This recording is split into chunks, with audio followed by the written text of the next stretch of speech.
Kumusta mga minamahal kong kapatid na mga kapatid at mga kapatid?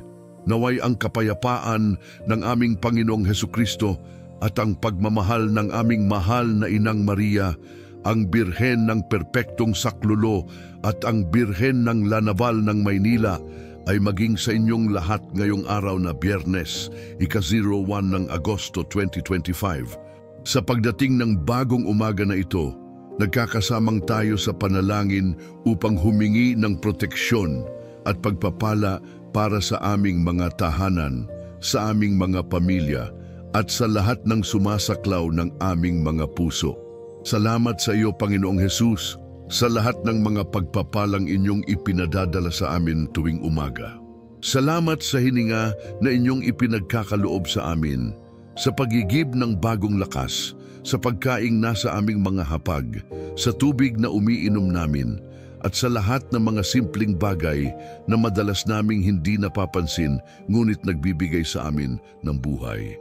Salamat po sa pananampalataya na inyong itinatanim sa aming mga puso, sa pag-asa na hindi naglalaho kahit sa gitna ng mga pagsubok, at sa pagmamahal na patuloy ninyong ipinararanas sa amin sa pamamagitan ng aming mga kapamilya at mga kaibigan.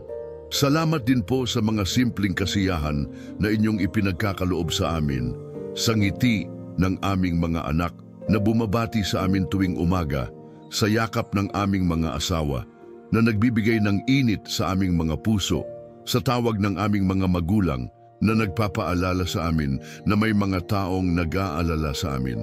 Salamat sa mga pagkakataong nakakapagpahinga kami pagkatapos ng mahabang araw, sa mga gabi na makakatulog kami ng mapayapa, at sa mga umaga na nagigising kami na puno ng pag-asa para sa bagong araw. Panginoon, sa araw na ito, dadalhin namin sa inyo ang lahat ng aming mga pinagdadaanan. Alam ninyo ang mga disyerto na aming tinatahak, ang mga hamon na aming kinakaharap, at ang mga takot na bumabagabag sa aming mga isipan. Alam ninyo na minsan, bagamat nakangiti kami sa labas, durog naman ang aming mga kalooban sa loob. Alam ninyo ang mga gabi na hindi kami makatulog dahil sa pag-aalala sa kinabukasan, sa mga problema sa trabaho, sa kalusugan ng aming mga mahal sa buhay, at sa mga desisyon na kailangan naming gawin. Alam ninyo po ang mga panahong nakatayo kami sa harap ng salamin, pinapangarap na magkaiba ang aming sitwasyon. Ang mga araw na hinihiling namin na sana mas marami kaming pera para hindi na kami mag-alala sa mga bayarin. Sana mas malusog ang aming mga katawan para hindi namin ikabahala ang mga sakit na pwedeng dumating.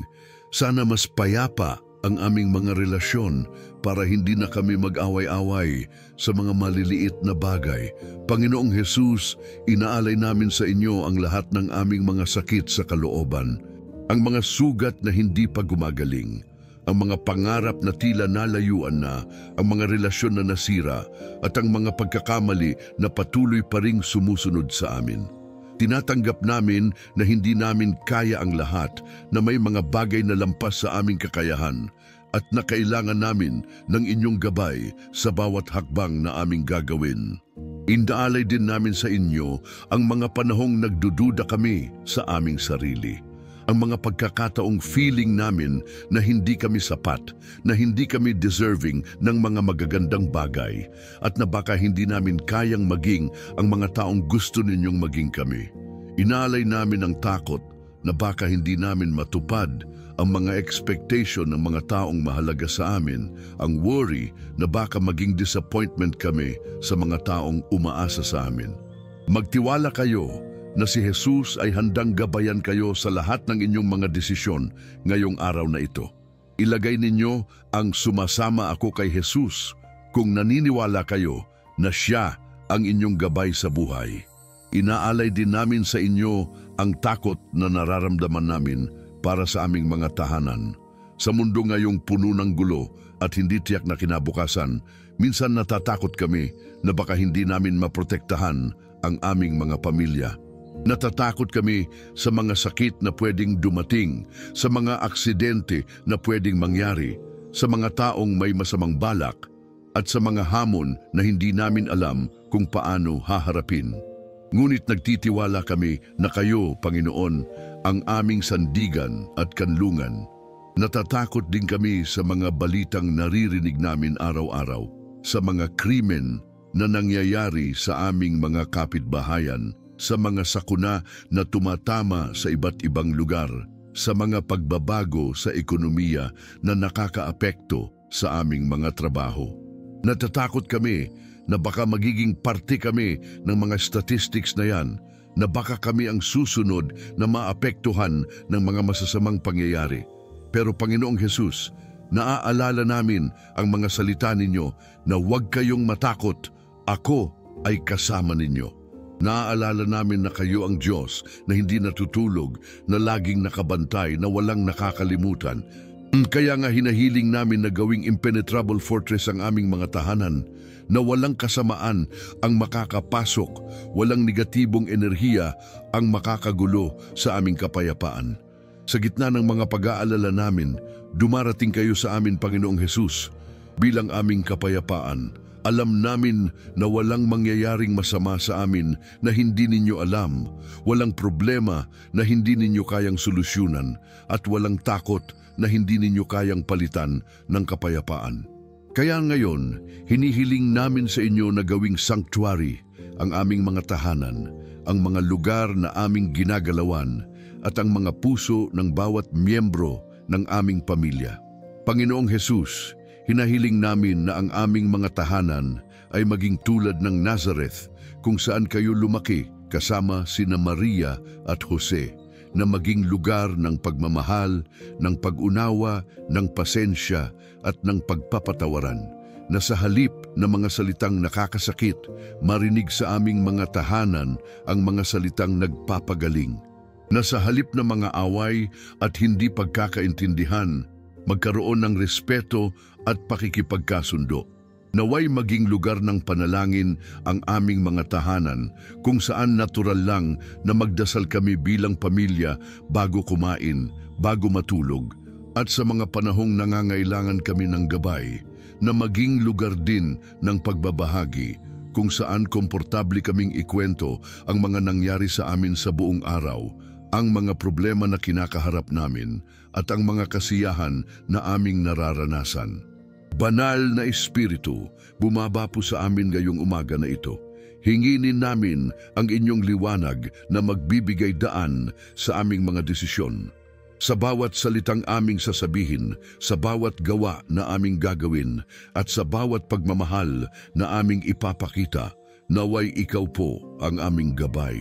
Pakalmahin ninyo ang mga puso naming nabalisa, bigyan ninyo ng kapayapaan ang mga isipan naming nagulo, at palakasin ninyo ang aming loob sa harap ng mga hamon na darating. Banal na Espiritu, hinahiling namin na palayain ninyo kami sa mga takot na pumipigil sa amin na maging masaya. Ang takot na mawalan ng trabaho, ang takot na magkasakit, ang takot na hindi namin makakamit ang aming mga pangarap, at ang takot na mabigo sa mga taong umaasa sa amin.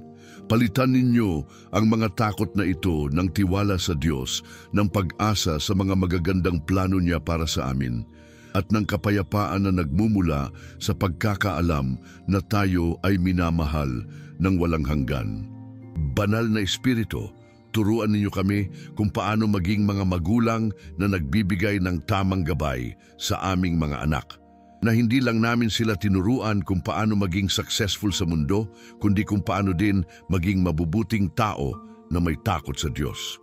Turuan ninyo kami kung paano mag-set ng mga boundaries na hindi nakakasakit pero nakakaprotekta sa aming mga pamilya mula sa mga negatibong impluensya. Naway ihipan ninyo ng inyong kaaliwan sa mga oras na nalulungkot kami, na nag-iisa kami, o na parang walang nakakaintindi sa amin. Ipaalala ninyo sa amin na hindi kami mag-isa, na may Diyos na laging nakikita ang aming mga luha, nakaririnig sa aming mga dalangin, at handyang yakapin tayo sa mga sandaling nangangailangan tayo ng pag-unawa at pagmamahal. Ilagay ninyo ang nagtitiwala ako kung naniniwala kayo na ang Diyos ay naghahanda ng pinakamabuti para sa inyong buhay. Banal na Espiritu, gabayan ninyo rin kami sa pagharap sa mga pagsubok na hindi namin inaasahan, ang mga balitang biglang dumating na nakakalungkot, ang mga sakit na bigla na lang lumabas, ang mga aksidente na hindi namin inaasahan, at ang mga desisyon na kailangan naming gawing mabilis kahit hindi pa kami handa.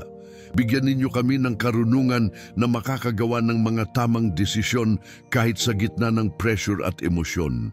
Turuan ninyo kami kung paano maging sensitive sa mga pangangailangan ng bawat miyembro ng aming pamilya.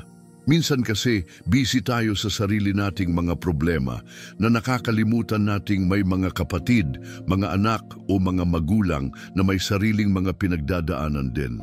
Turuan ninyo kami kung paano maging present sa mga moments na important sa kanila, kung paano makikinig ng totoo, at kung paano mag-encourage sa mga panahong down sila. Mahal na Inang Maria, lumapit kami sa inyo ngayong umaga bilang mga anak na nangangailangan ng proteksyon ng isang ina.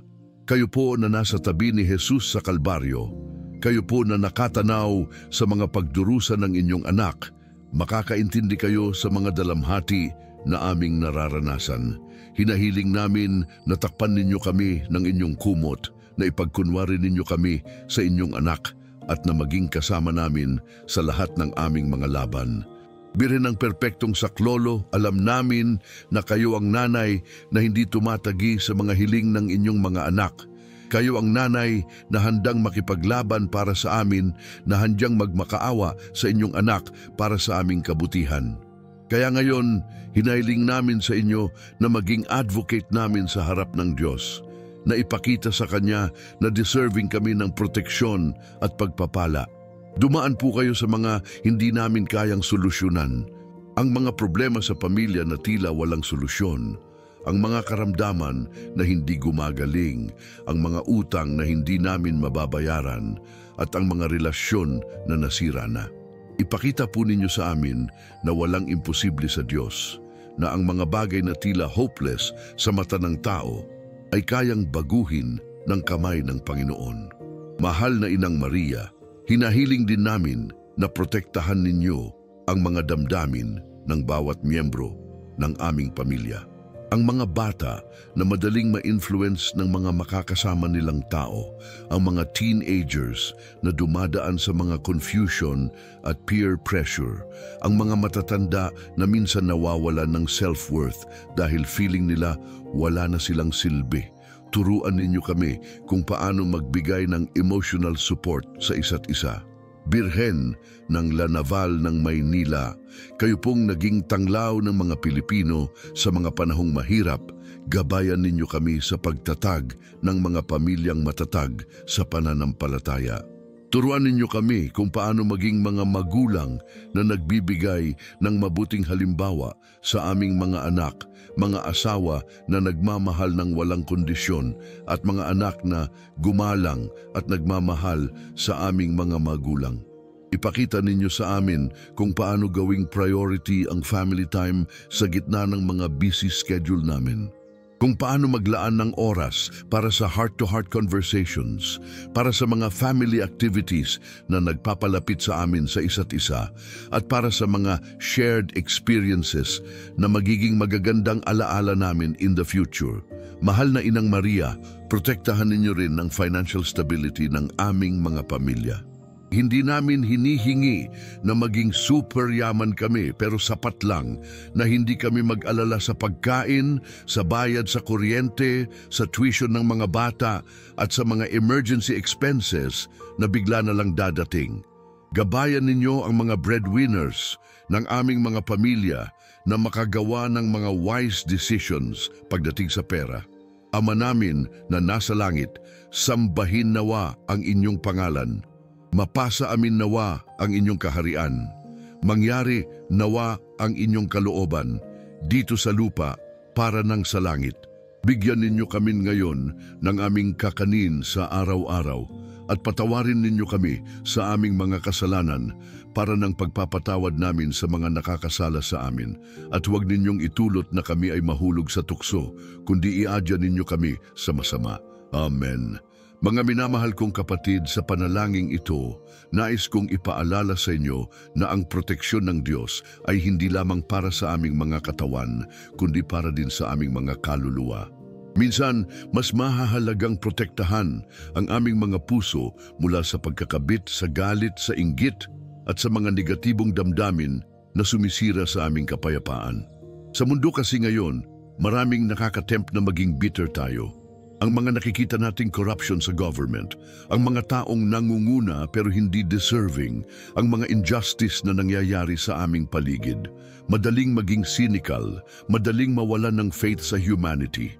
Pero hinihingi namin sa Diyos na protektahan ang aming mga puso mula sa negativity na yan. Turuan ninyo kami, Panginoong Jesus, na maging selective sa mga pinapanood namin, sa mga binabasa namin, at sa mga kinakausap namin, na hindi lahat ng information ay kailangan naming i-absorb, lalo na yung mga nakakagulo lang sa aming peace of mind. Na may mga tao na toxic ang energy at kailangan naming lumayo, at may mga tao naman na nagdadala ng positivity sa aming buhay na dapat naming panatilihin. Ilagay ninyo sa comments ang nagtitiwala ako sa Diyos kung naniniwala kayo na ang Panginoon ay may magagandang plano para sa inyong buhay. Hinahiling namin, Panginoong Jesus, na gawing sanctuary ang aming mga tahanan, na maging lugar ng pagmamahal, ng pag-unawa, ng pasensya, at ng pagpapatawaran, na sa halip na mga salitang nakakasakit, marinig sa aming mga tahanan ang mga salitang nagpapagaling, na sa halip na mga away at hindi pagkakaintindihan, magkaroon ng respeto at pakikipagkasundo.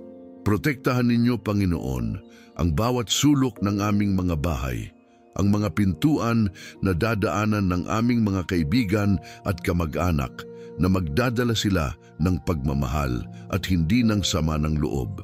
Ang mga bintanang magbubukas para sa sariwang hangin at liwanag, at hindi para sa mga panganib na nagmumula sa labas. Ang mga silid na magiging lugar ng pahinga at kapayapaan, at hindi ng pag-aalala at takot.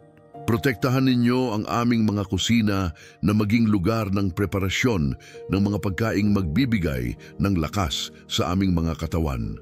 Ang aming mga sala na maging lugar ng bonding at sharing ng mga experiences. Ang aming mga kwarto na maging lugar ng mapayapang pagtulog at matamis na pangarap.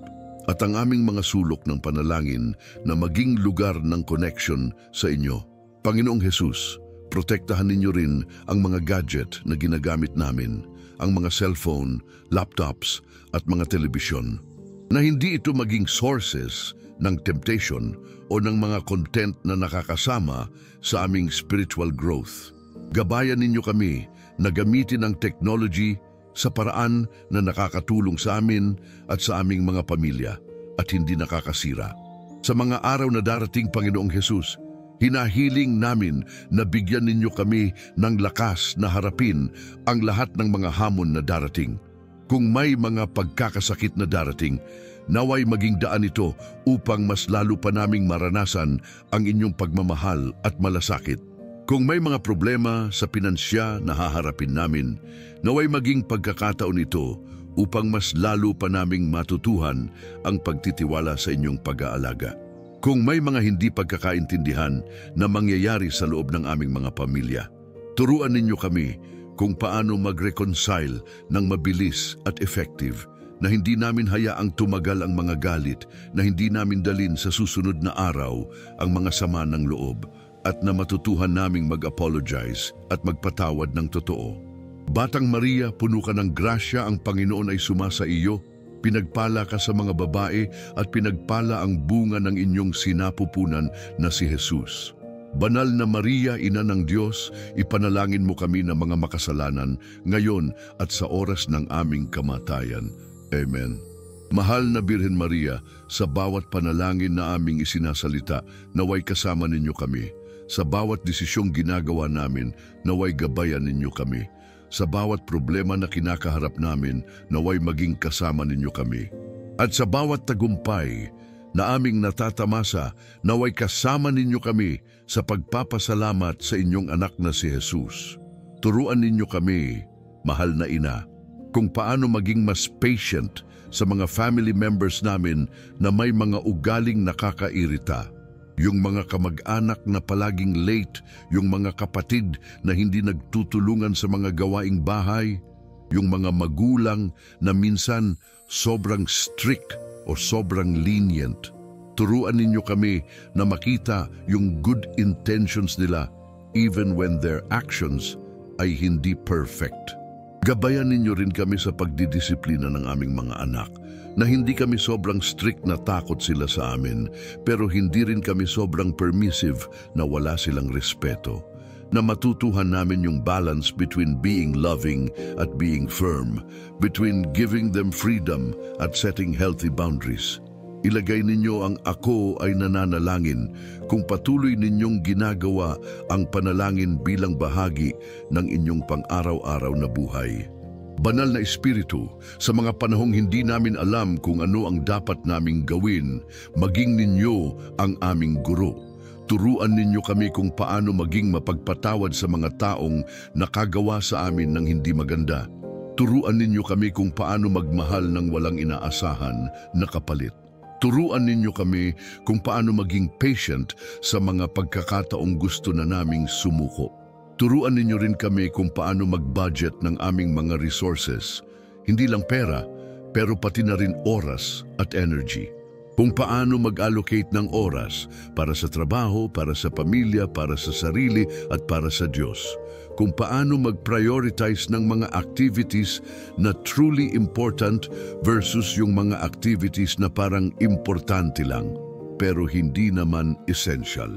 Banal na Espiritu, bigyan ninyo kami ng pagkakaalam na makakila ang mga taong pwedeng makasama ng aming mga pamilya, yung mga kaibigan na magiging good influence sa aming mga anak, yung mga kapitbahay na pwede naming pagkatiwalaan, yung mga katrabaho na magiging genuine support system namin. At gabayan ninyo rin kami na umiwas sa mga taong toxic ang energy o may masasamang balak. Hinahiling din namin, Panginoong Hesus, na protektahan ninyo ang mga taong mahalaga sa amin na nasa malalayo. Ang aming mga kapatid na nasa ibang bansa na naghahanap buhay para sa aming pamilya, ang aming mga magulang na tumatanda na at nangangailangan ng aming pag-aalaga, at ang aming mga kaibigan na may sariling mga pakikipagbuno sa buhay. Gabayan ninyo ang mga OFW na miyembro ng aming mga pamilya.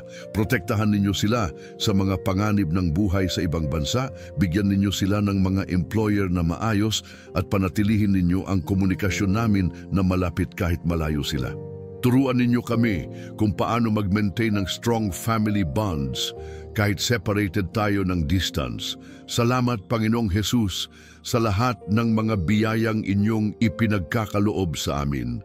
Salamat sa mga pagkakataong naramdaman namin ang inyong presensya, sa mga panahong naging instrumento ninyo ang ibang tao upang tulungan kami, at sa mga himala, malaki man o maliit, na inyong ginagawa sa aming buhay.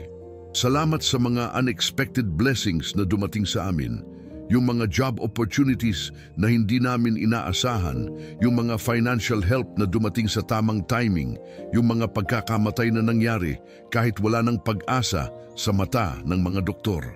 Salamat sa mga maliliit na himala na nangyayari araw-araw na minsan hindi namin napapansin, pero ramdam namin ang inyong kamay. Batang Maria, puno ka ng grasya, ang Panginoon ay sumasa iyo. Pinagpala ka sa mga babae at pinagpala ang bunga ng inyong sinapupunan na si Jesus. Banal na Maria, Ina ng Diyos, ipanalangin mo kami na mga makasalanan ngayon at sa oras ng aming kamatayan. Amen. Sa ikatlong pagkakataon, mahal na Birhen Maria, Batang Maria, puno ka ng grasya, ang Panginoon ay sumasa iyo. Pinagpala ka sa mga babae at pinagpala ang bunga ng inyong sinapupunan na si Jesus. Banal na Maria, Ina ng Diyos, ipanalangin mo kami na mga makasalanan, ngayon at sa oras ng aming kamatayan. Amen. Panginoong Jesus, gabayan ninyo rin kami sa mga practical aspects ng pag-manage ng aming mga tahanan. kung paano mag-maintain ng kalinisan at organization na hindi nakaka-stress sa lahat, kung paano mag-divide ng mga responsibilities na patas para sa lahat ng miyembro ng pamilya, kung paano gawing efficient ang mga daily routines namin na hindi nakakagulo sa work-life balance namin. Turuan ninyo kami kung paano gumawa ng emergency plans para sa aming mga pamilya, kung saan kami mag-meeting point kapag may emergency, kung paano namin makontak ang isa't isa kapag separated kami, kung paano namin i-prepare ang aming mga importante documents at emergency supplies, na maging handa kami sa mga hindi inaasahang pangyayari without being paranoid o takutin. Ilagay ninyo ang salamat Panginoon kung nagpapasalamat kayo sa lahat ng mga biyayang natatanggap ninyo araw-araw. Protektahan ninyo rin, Panginoong Hesus, ang aming mga kaluluwa mula sa mga tukso na nakasisira sa aming relasyon sa inyo. Ang tukso na magsinungaling para lang makatakas sa problema. Ang tukso na mainggit sa tagumpay ng iba. Ang tukso na magalit ng sobra-sobra sa mga hindi magagandang pangyayari.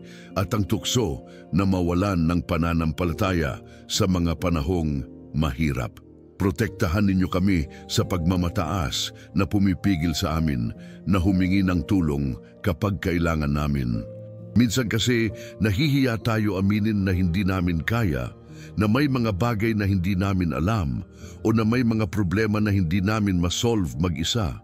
Turuan ninyo kami na ang pagiging mapagkumbaba ay hindi kahinaan, kundi lakas na nagdadala ng karunungan at paglago. Protektahan ninyo rin kami sa mga attitude na nakakasira ng family relationships. Ang pagiging makasarili na iniisip lang namin ang sarili namin, ang pagiging mapanghusga sa mga decisions ng ibang family members, ang pagiging mainip sa mga bagay na hindi agad nangyayari according sa gusto namin. Turuan ninyo kami na maging mas mapag-unawa at maawain. Mahal na Inang Maria, ipagmamalaki namin sa buong mundo na kayo ang aming ina. Proud kaming sabihin na may inang handang makipaglaban para sa amin, may inang naiintindihan ang aming mga dalamhati, at may inang patuloy na nangangalaga sa amin kahit minsan hindi namin nararapat. Turuan ninyo kami kung paano mag-honor sa inyong halimbawa bilang nanay. Kung paano ninyo minahal si Jesus ng walang kondisyon, kung paano ninyo naging supportive sa Kanya sa lahat ng ginawa niya, kung paano ninyo nanatiling tapat kahit sa pinakamahirap na mga sandali. Turuan ninyo kami na gawin din yun sa aming mga anak at sa mga taong minamahal namin. Ipakita ninyo sa amin kung paano maging instrumento ng kapayapaan sa aming mga tahanan. Kapag may tension, kami ang mag-initiate ng reconciliation. Kapag may conflict, kami ang mag-facilitate ng malusog na discussion. Kapag may stress, kami ang magbibigay ng comfort at reassurance na maging peacemakers kami tulad ng ginawa ninyo sa kasalan sa Kana. Sa mga panahong nawawalan kami ng direksyon sa buhay, ipaalala ninyo sa amin na ang Diyos ay may plano para sa bawat isa sa amin, na ang mga pagsubok na aming kinakaharap ngayon ay parte ng proseso para sa mas magandang kinabukasan na inyong inihahanda para sa amin. Na ang mga luha na aming iniiyak ngayon ay hindi sayang, kundi mga butil ng pananampalataya na magiging punong kahoy ng tagumpay sa darating na panahon. Ilagay ang Panginoon, gabayan mo ako kung humingi kayo ng gabay para sa mga desisyon na gagawin ninyo ngayong araw. Turuan ninyo rin kami, mahal na ina, kung paano mag-create ng mga tradisyon sa aming mga pamilya na magpapalapit sa amin sa isa't isa at sa Diyos. Mga simpleng rituals tulad ng family prayer time, lingguhang family meetings, buwanang family outings o taunang family retreats. Mga activities na magiging magagandang memories para sa aming mga anak at mga bagay na balang araw i-share din nila sa kanilang mga sariling pamilya. Protektahan ninyo ang kalusugan, pisikal, mental, emosyonal at espiritual ng bawat miyembro ng aming mga pamilya. Sa panahon ngayong maraming stress factors at health threats, gabayan ninyo kami na mag-take care ng aming mga katawan through proper nutrition, exercise, at adequate rest. Gabayan ninyo rin kami na mag-take care ng aming mental health through stress management, healthy relationships at positive thinking, luwalhati sa Ama at sa Anak at sa Banal na Espiritu, tulad nung una, ngayon at magpakailanman. Amen. Panginoong Hesus, habang nagtatapos ang aming panalangin, hinahiling namin na ang kapayapaan na inyong ipinagkakaloob sa amin ay hindi lang manatili sa aming mga puso, kundi kumalat din sa aming mga tahanan, sa aming mga komunidad at sa buong mundo. Na maging bahagi kami ng solusyon sa mga problema ng mundo at hindi dagdag sa mga problema.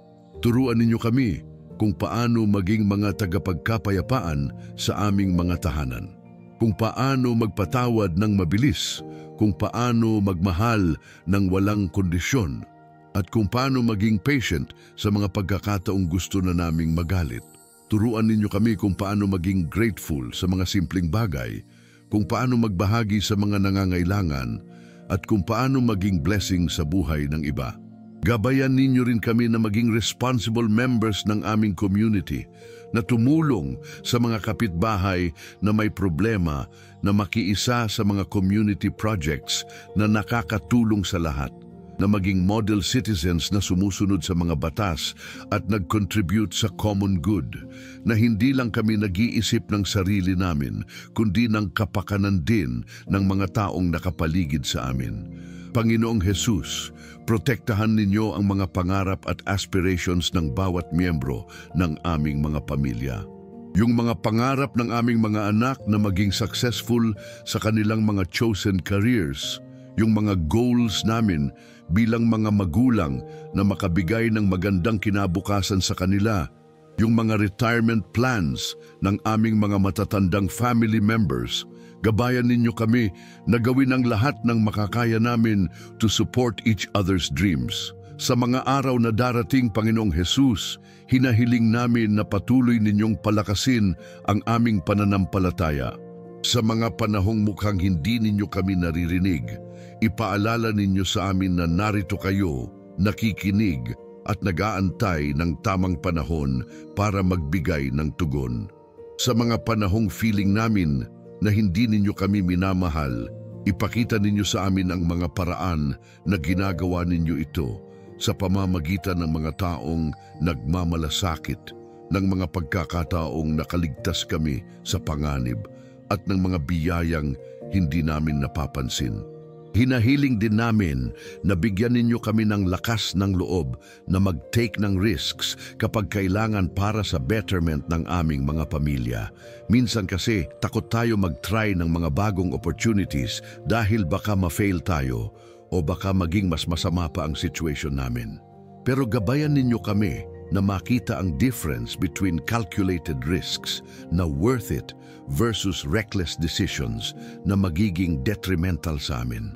Ilagay ninyo ang nagtitiwala ako kay Jesus kung naniniwala kayo na ang Panginoon ay gumagabay sa inyong buhay. Turuan ninyo rin kami kung paano mag-invest sa relationships, hindi lang sa material things, kung paano mag-spend ng quality time sa mga important people sa aming buhay, kung paano mag-show ng appreciation sa mga ginagawa nila para sa amin, kung paano mag-create ng memories na mas valuable pa sa kahit anong material possession. Na matutuhan naming i-prioritize ang people over things, ang experiences over possessions. Salamat, Panginoong Hesus, sa lahat. Salamat sa bagong araw na ito, sa mga pagkakataong magmamahal, sa mga responsibilidad na nagbibigay ng layunin sa aming buhay, at sa pag-asa na bukas ay magiging mas maganda pa kaysa ngayon. Salamat sa mga hamon na nagpapalakas sa aming karakter, sa mga biyaya na nagpapaalala sa amin ng inyong kabutihan, at sa mga tao na ginagawa ninyong instrumento ng inyong pagmamahal. Salamat sa mga simpleng sandali na nagbibigay ng malaking kasiyahan sa amin, sa mga family dinners na puno ng tawanan, sa mga weekend mornings na walang rush, sa mga bedtime stories na nagbibigay ng comfort sa aming mga bata, sa mga usapan na nagpapalalim ng aming relationships. Salamat sa mga ordinaryong araw na actually ay extraordinary, dahil kasama namin ang mga taong minamahal namin. Panginoong Jesus, sa mga susunod na araw, gabayan ninyo kami na maging mas present sa mga sandaling kasama namin ang aming mga pamilya. Minsan kasi physically present tayo pero mentally elsewhere pa rin. Nag-iisip sa trabaho, sa mga problema, sa mga gawain na kailangan pang tapusin. Turuan ninyo kami na mag-disconnect from distractions at mag-connect talaga sa mga taong importante sa amin. Mga minamahal kong kapatid, sa pagtatapos ng aming panalangin, nais kong hikayatin kayong magsulat sa comments ng "Nagtitiwala ako sa Diyos, ang Panginoon ang aking ilaw at aking kaligtasan." Hayaang maging deklarasyon ito ng inyong pananampalataya, ng inyong pagtitiwala na kahit anuman ang haharapin ninyo ngayong araw, may Diyos na kasama ninyo. Ipakita ninyo sa mundo na kayo ay mga taong nagtitiwala sa Diyos, mga taong hindi sumusuko sa gitna ng mga pagsubok, at mga taong naniniwala na ang lahat ng mga nangyayari ay may layunin sa malaking plano ng Panginoon. Maging patunay kayo ng inyong pananampalataya sa pamamagitan ng inyong mga gawa, ng inyong mga salita at ng inyong mga ugali. Naway pagpalain kayo ng Diyos at ng inyong mga pamilya ngayon at magpakailanman. Naway ang kapayapaan ng Panginoong Hesukristo, ang pagmamahal ng Ama at ang gabay ng banal na Espiritu ay maging sa inyong lahat. Naway ang proteksyon at mga pagpapala na hiningi namin ngayong umaga ay maging totoo sa inyong mga buhay at naway maging instrumento kayo ng Diyos para sa pagpapakalat ng kanyang pagmamahal sa mundo. Amen.